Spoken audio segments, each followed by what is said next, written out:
Happy new year. இந்த வார்த்தை ஒவ்வொருவரும் மற்றவர்களோடு சொல்லுகிற ஒரு வார்த்தையாக இருக்கிறது. புத்தாண்டு, புது நம்பிக்கை, புது வாழ்வு, புது விசுவாசம் எல்லாம் அமைய தேவன் உங்களை ஆசீர்வதிக்க நாங்கள் வாழ்த்துகிறோம். கடந்த வருடம் முழுவதுமாய் எங்களுடைய ஊழியத்துக்காக ஜெபித்த ஒவ்வொரு உள்ளங்களையும் ஆண்டவர் ஆசீர்வதிப்பாராக. உங்களுடைய ஜெபத்தினாலும் உங்களுடைய ஒத்தாசையினாலும் காணிக்கைகளினாலும் இந்த ஊழியம் உலகெங்கும் போய்கொண்டிருக்கிறது.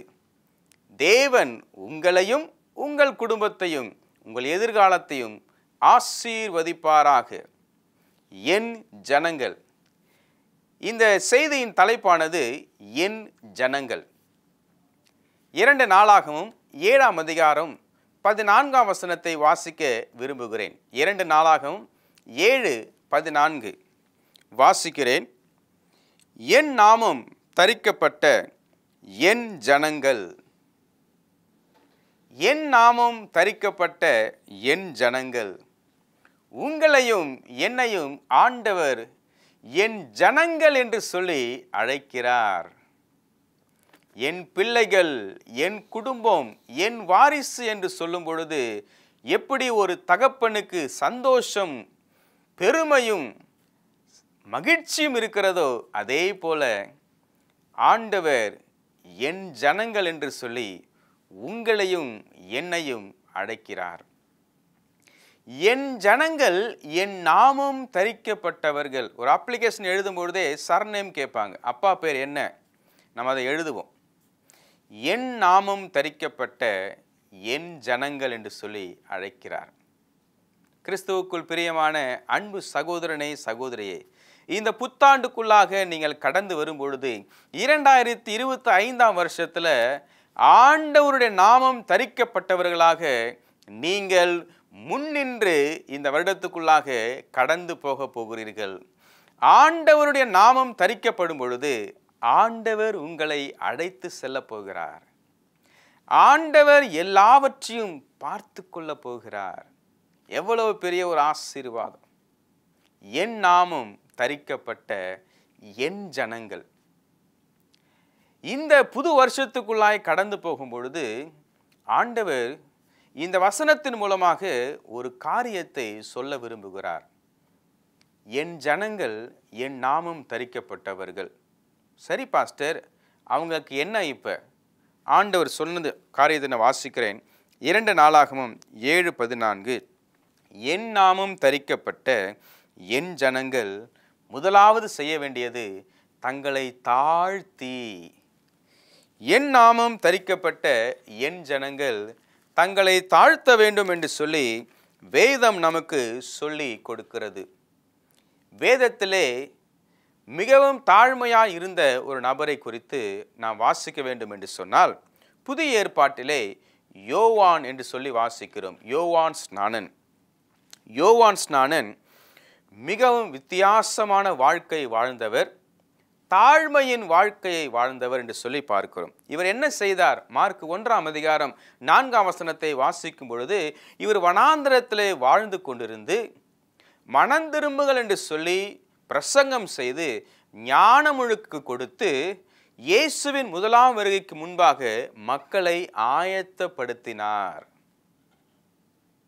யோவான் ஸ்நானன் அவருடைய பிரசங்கம் எல்லாருக்கும் பிடித்ததாய் மாறினது. அநேகர் வந்து நீதிக்குட்படப்படத்தக்கதாக இவருடைய வார்த்தை மாறினது என்பதை நாம் பார்க்கிறோம். ஆனால் ஒரு சமயம் அந்த நாட்டினுடைய ராஜா ஒரு தவறான குடும்ப உறவில் இருக்கும் பொழுது நீ செய்வது தவறு என்று சொல்லி யோவான் பிரசங்கம் பண்ணுகிறார். அங்கே ரகசியமாய் நடந்த ஒரு காரியம் பகிரங்கமாய் வெளிப்படுத்தப்பட்டு எல்லாருக்கும் தெரிகிறது. அன்னைக்கு டிவி நியூஸ் சேனலில் எல்லாருக்குமே தெரிஞ்சு போச்சு, நம்முடைய ராஜா தவறான ஒரு பழக்கத்தில் இருக்கிறார், யாருடைய மனைவியோ வைத்திருக்கிறார் என்று சொல்லி எல்லாருக்கும் சொல்லப்பட்டது. ரகசியமாய் வைத்த உறவு வெளிவந்ததுனால அந்த ஸ்திரீக்கு ராஜஸ்திரீக்கு மிகவும் வருத்தம், கேவலம். அவங்களுடைய மகளுக்கு பிறந்த நாள் வருகிறது. பிறந்த நாளிலே அழகாய் நடனம் ஆடுகிறார்கள். ராஜாக்கு ரொம்ப பிடிச்சிருச்சு. மகளே, உனக்கு என்ன வேணாலும் கேளு, இந்த ராஜ்யத்தின் பாதியை கூட உனக்கு தருகிறேன்னு சொல்லும் பொழுது அம்மா கிட்ட ஓடி போய் கேட்குறாங்க, ராஜா இப்படி கேட்குறாரு, நான் என்ன சொல்லட்டன்? என்னுடைய அந்தரங்க வாழ்க்கையை வெளிப்படுத்தின யோவான் ஸ்நானகன் கொல்லப்பட வேண்டும். யோவான் ஸ்நானகன் தலையை மாத்திரம் ஒரு தட்டிலே எனக்கு தர வேண்டும், அதுவே எனக்கு பரிசு என்று சொல்லி கேட்டிருக்கிறார். ராஜா ஒரு வாக்கு கொடுத்தா அதை நிறைவேற்றணும். வாக்கு கொடுத்ததுனால மிகுந்த வேதனையோடு அந்த கட்டளையை நிறைவேற்றுகிறார். தாழ்மையாய் இருந்த ஒரு மனிதன் பாவத்தை உணர்த்தி பிரசங்கம் செய்து அநேகரை நீதிக்கு உட்படுத்தின ஒரு மனிதனுடைய தலை இப்பொழுது வெட்டப்படுகிறது. வெட்டப்பட்டு ஒரு தட்டிலே கொண்டு வந்து கொடுக்கப்படுகிறது. மரித்து போகிறார். அவர் உயிரோடு இருக்கும்போது என்ன சொன்னார்னா, நான் சிறுகவும் அவர் பெருகவும் என்று சொல்லி இயேசுவை முன்னாடி தூக்கி வைத்தார். இயேசு யோவானை குறித்து பேசும்பொழுது லூக்கா 7ஆம் அதிகாரம் 26ஆம் வசனத்தில் ஸ்திரீனிடத்தில் பிறந்தவன் என்று சொல்லி அவங்க எல்லாரை காட்டிலும் யோவான் தான் பெரியவர் என்று சொல்லி சொல்லுகிறார். யோவான் 10:41 யோவான் எந்த ஒரு அற்புதமும் செய்யவில்லை, ஆனால் அநேகரை நீதிக்கு உட்படுத்தினார், அவர் சொன்னது எல்லாம் நிறைவேறினது என்று சொல்லி நான் வாசிக்கிறோம். என் நாமம் தரிக்கப்பட்ட என் ஜனங்கள் தங்களை தாழ்த்த வேண்டும். யோவான் ஸ்நானகனை போல இயேசுவை உயர்த்தி பிடித்து தங்களை தாழ்த்த வேண்டும். இயேசு சொல்லுகிறார், ஸ்திரீனிடத்தில் பிறந்தவன் யோவானை காட்டிலும் பெரியவன் இல்லை என்று சொல்லி சொல்லப்படுகிறது. அந்த வசனத்தை தொடர்ந்து வாசிக்கும் பொழுது 2 நாளாகும் 7ஆம் அதிகாரம் 14ஆம் வசனம், என் நாமம் தரிக்கப்பட்ட என் ஜனங்கள் தங்களை தாழ்த்தி ஜெபம் பண்ணி என் முகத்தை தேடி, ஜெபம் பண்ணி என் முகத்தை தேடி தங்கள் பொல்லாத வழிகளை விட்டு திரும்பினால், ஜெபம் பண்ணி முகத்தை தேடி என்று சொல்லி சொல்லப்படுகிறது. தேவனுடைய முகத்தை தேடும் பொழுது நீங்கள் உண்மையான மக்களாய் மாற முடியும். புதிய ஏற்பாட்டிலே இன்னொரு நபரை பார்க்கிறோம். சகேயு என்ற ஒரு மனிதன், மிகவும் குள்ளமானவன். ஒரு நாள் இயேசு வருவதை அறிந்து அவன் மரத்தின் மேல் ஏறி இயேசு வருவதை பார்க்க காத்திருந்தானால் இயேசு அங்கே போய் இறங்கி வா என்று சொல்லி வீட்டுக்கு போறார். வீட்டுக்கு போகும்பொழுது லூக்கா 19:2 நாம் வாசிக்கிறோம், மிகவும் பணக்காரனான சகேயு என்று சொல்லி நமக்கு வேதம் சொல்லுகிறது. அங்கே போன மாத்திரத்தில் சகேயுனுடைய மனது குத்தப்படுகிறது. இயேசுவை நேருக்கு நேராக கண்ணார பார்க்கும் பொழுது, தங்கள் முகத்தை தேடும் பொழுது அவர் மிகவும் மிகவும் வேதனைப்பட்டு நேர்மையாய் வாழ வேண்டும் என்று சொல்லி பிரயாசம் எடுக்கிறார். இதுவரை அநியாயமாய் நான் வாழ்ந்திருந்தால் அதை 4 மடங்காக நான் திருப்பி கொடுக்கிறேன் என்று சொல்லி அவர் சொல்லுகிறார். இயேசு சொல்லுகிறார், இன்று இந்த வீட்டுக்கு ரட்சிப்பு வந்தது என்று சொல்லி சொல்லப்படுகிறது. கிறிஸ்துவுக்குள் பிரியமான அன்பு சகோதரனே, சகோதரியே, தேவனுடைய முகத்தை தேடும் பொழுது, அவரை நீங்கள் ஒரு முறை பார்க்கும் பொழுது உங்கள் வாழ்க்கை மாறும். இந்த 2025ஆம் வருஷம் நீங்கள் இயேசுவின் முகத்தை பார்க்க வேண்டும் என்று சொல்லி நான் விருப்பப்படுகிறேன். நீங்கள் இயேசுவின் முகத்தை பார்க்கும் பொழுது உங்கள் வாழ்க்கை மாறும். இயேசு சொல்லுகிறார், இன்று இந்த வீட்டுக்கு ரட்சிப்பு வந்தது. 2025ஆம் வருஷத்தில் ரட்சிப்புக்குள்ளாக நீங்கள் வர வேண்டும் என்று சொல்லி நான் விரும்புகிறேன். இந்த மீடியா மினிஸ்ட்ரியும் விரும்புகிறது. சகேயு இயேசுவை முகத்துக்கு முகமாய் அவர் பார்க்கிறார். அவருடைய வாழ்க்கை மாறுகிறது. வசனத்தை நான் வாசிக்கும் பொழுது தொடர்ந்து வாசிக்கிறேன். 3ஆவதாக, முதலாவது யோவான் ஸ்நானன், 2வது சகேயு. யோவான் ஸ்நானகன் தாழ்த்தினார், தாழ்மை இருந்துச்சு. 2வது சகேயு நேர்மையாய் தன்னுடைய வாழ்க்கையை மாற்றிக்கொண்டார். 3ஆவதாய் ஒரு நபரை குறித்து வாசிக்க போகிறோம். வாசிக்கிறேன். 2 நாளாகும் 7ஆம் அதிகாரம் 14ஆம் வசனம், என் நாமம் தரிக்கப்பட்ட என் ஜனங்கள் தங்களை தாழ்த்தி ஜெபம் பண்ணி என் முகத்தை தேடி தங்கள் பொல்லாத வழிகளை விட்டு திரும்பினால், அப்பொழுது பரலோகத்தில் இருக்கிற நான் கேட்டு அவர்கள் பாவத்தை மன்னித்து அவர்கள் தேசத்துக்கு சேமத்தை கொடுப்பேன். அப்பொழுது அவர்கள் ஜெபத்தை கேட்டு அவர்கள் பாவத்தை மன்னித்து அவர்கள் தேசத்துக்கு சுகத்தை கொடுப்பேன் என்று சொல்லி சொல்லப்படுகிறது. எபிரு, இவருடைய வாழ்க்கையை நாம் பார்க்கிறோம் புதிய ஏற்பாட்டில். எபிருடைய வாழ்க்கையை நாம் பார்க்கும் பொழுது அவருடைய வாழ்க்கையில் நிறைய பிரச்சனைகள் இருக்கிறது. ஆனால் இயேசு வருவரார். இயேசு வரும் பொழுது அவருடைய வாழ்க்கையிலே நம்பிக்கை வருகிறது. Humility, honesty, and now comes hope with Jairus. எபிரு வரும் பொழுது ஆண்டவர் அவரை சந்திக்கிறார். லூக்கா 8ஆம் அதிகாரம் 50ஆம் வசனத்தை வாசிக்கும் பொழுது, பயப்படாதே, விசுவாசமாயிரு, அவள் சொஸ்தமாவாள் என்று சொல்லி அவர் சொல்லுகிறார். முதலாக இயேசுவை எபிரு பார்க்கிறார். பெரிய பணக்காரர்.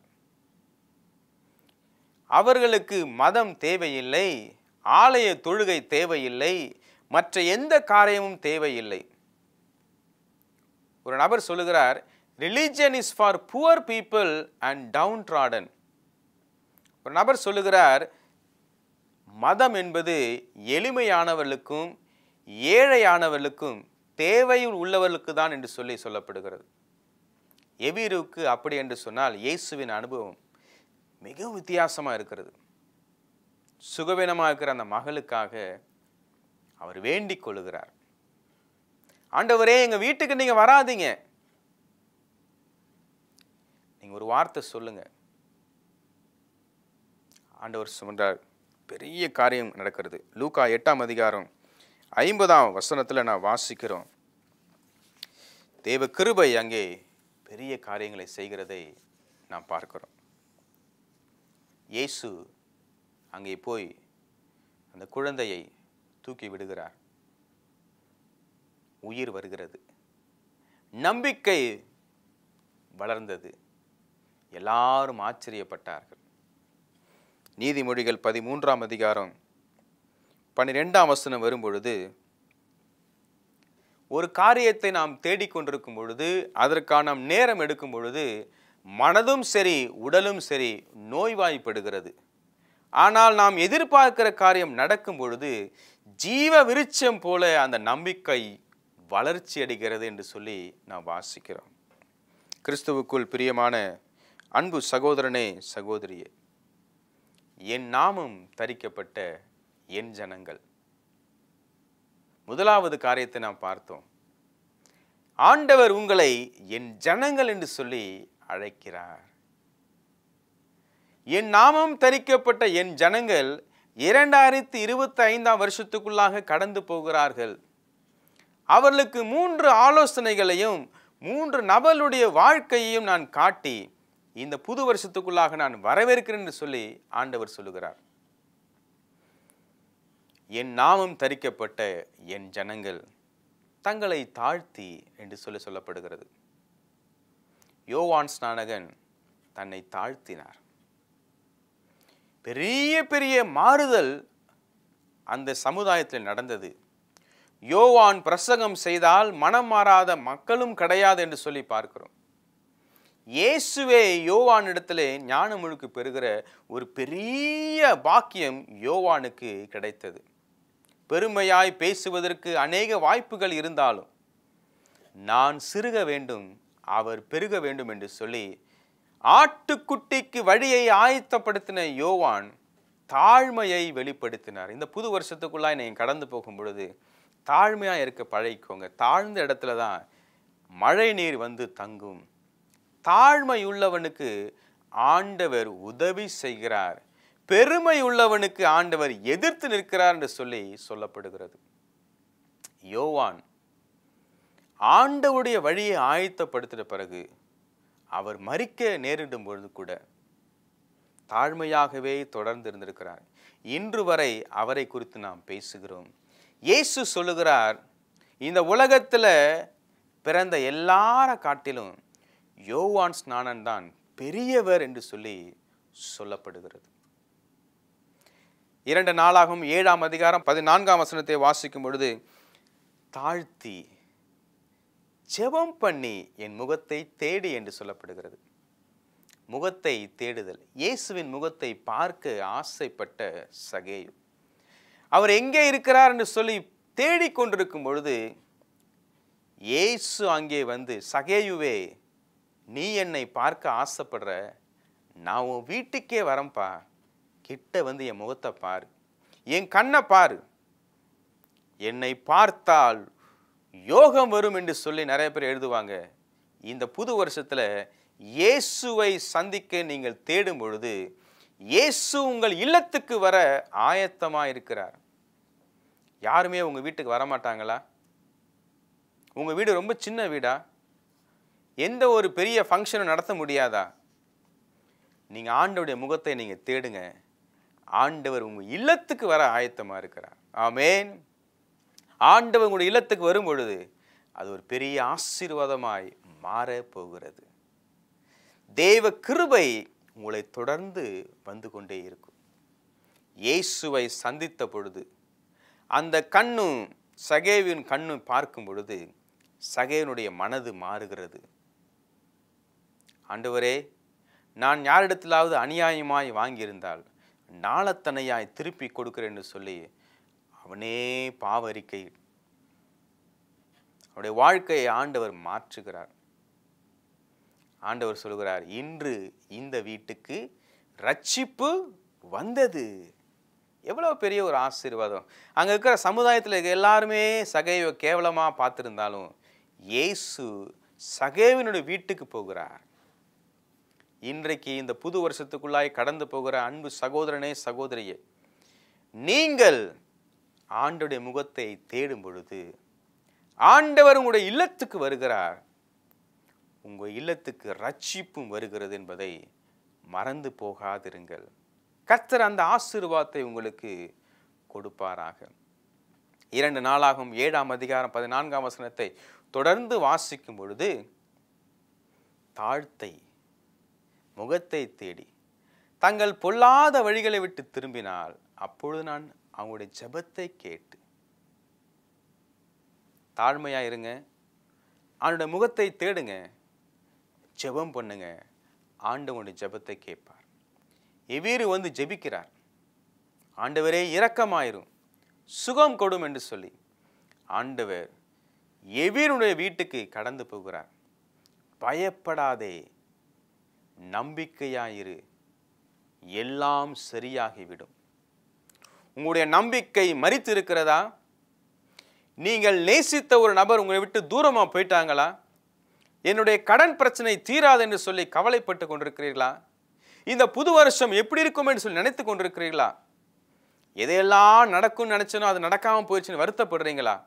இந்த புது வருஷத்தில் இயேசு உங்கள் இல்லத்தை நோக்கி வந்து மரித்திருக்கிற சரீரத்தை உயிர்ப்பித்து உங்களுக்கு குழந்தை பாக்கியத்தை கொடுப்பார். மரித்திருக்கிற அந்த வியாபாரத்தை அவர் உயிர்ப்பிக்க செய்வார். மரித்திருக்கிற உங்களுடைய ஆவிக்குரிய வாழ்க்கையை அவர் சீர்படுத்துவார். தேவ கிருபை உங்களை தொடர்ந்து இருக்கும்படியாக நீங்கள் ஜெபம் பண்ணுங்க. ஆண்டவர் உங்களுடைய இல்லத்துக்கு வந்து உங்களுக்கு ஜீவனை கொடுப்பார். இயேசுவானவர் இந்த பூமிக்கு வந்து ஜீவன் கொடுத்து அது பரிபூர்ணம் அடையும்படியாக அவர் கிரியை செய்கிறார் என்பதை மறந்து போகவே வேண்டாம். கிறிஸ்துவுக்குள் பிரியமான அன்பு சகோதரனே, சகோதரியே, தாழ்மையாய் இருந்த யோவான் ஸ்நானகனை குறித்து நாம் பார்த்தோம். ஹியூமிலிட்டி. இயேசுவின் முகத்தை தேடின சகேவையை பார்த்தோம். ஹானஸ்டி. உண்மையாய் அவன் வாழ அவன் தீர்மானம் பண்ணினான். 3ஆவதாக மரித்த நிலையிலும் இயேசுவை தேடி வந்தான். எவீரனுடைய குடும்பத்திலே உயிர் வந்தது, அந்த குழந்தை உயிரோடு எழுந்தினது. ஹோப், நம்பிக்கை என்று சொல்லி பார்க்கிறோம்.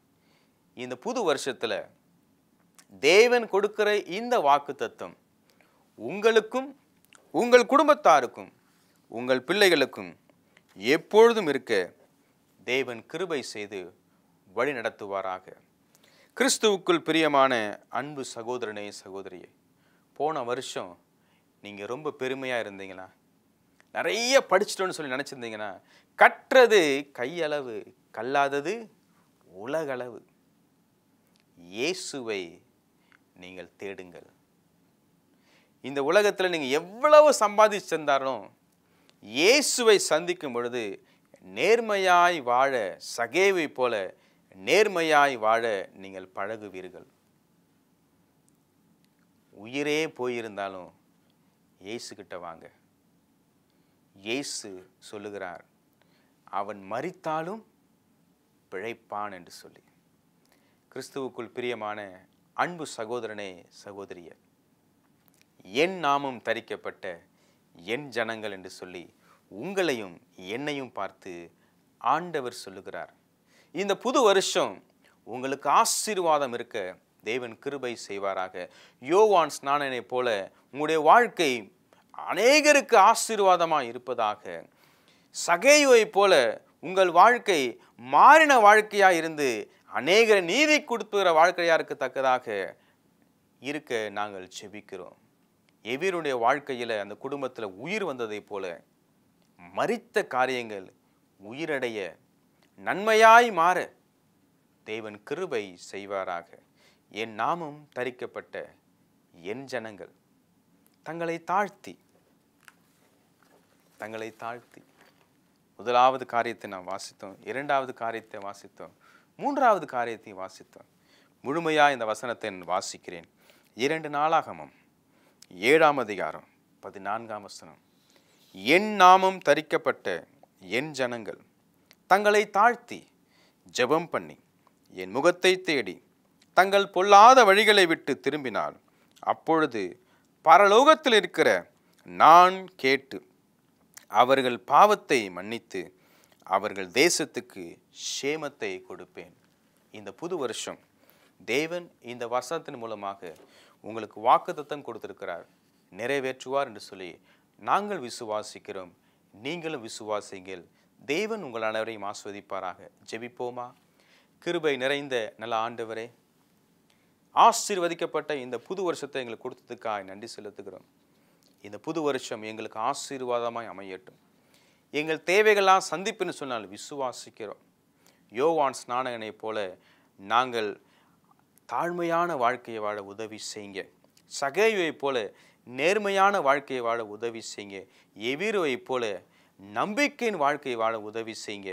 இந்த புது வருஷம் எங்களுக்கும் எங்கள் குடும்பத்துக்கும் எங்கள் எதிர்காலத்துக்கும் எங்கள் திருச்சபைக்கும் எங்களுடைய வியாபாரத்துக்கும் எங்களுடைய பள்ளிக்கும் எங்களுடைய கல்லூரிக்கும் எங்களுடைய ஸ்தாபனத்துக்கும் எங்களை சார்ந்த எல்லாவற்றுக்கும் ஆசீர்வாதமாக இருக்க தேவன் கிருபை செய்ய வேண்டுமா ஜெபிக்கிறோம்.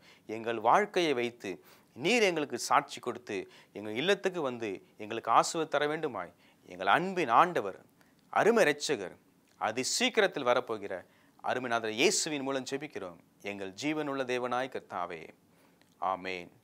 என் ஆத்துமாவே கர்த்தரை ஸ்தோத்தரி, என் முழு உள்ளமே அவருடைய பரிசுத்த நாமத்தை ஸ்தோத்தரி. என் ஆத்துமாவே கர்த்தரை ஸ்தோத்தரி, அவர் செய்த சகல உபகாரங்களையும் மறவாதே. ஆமேன்.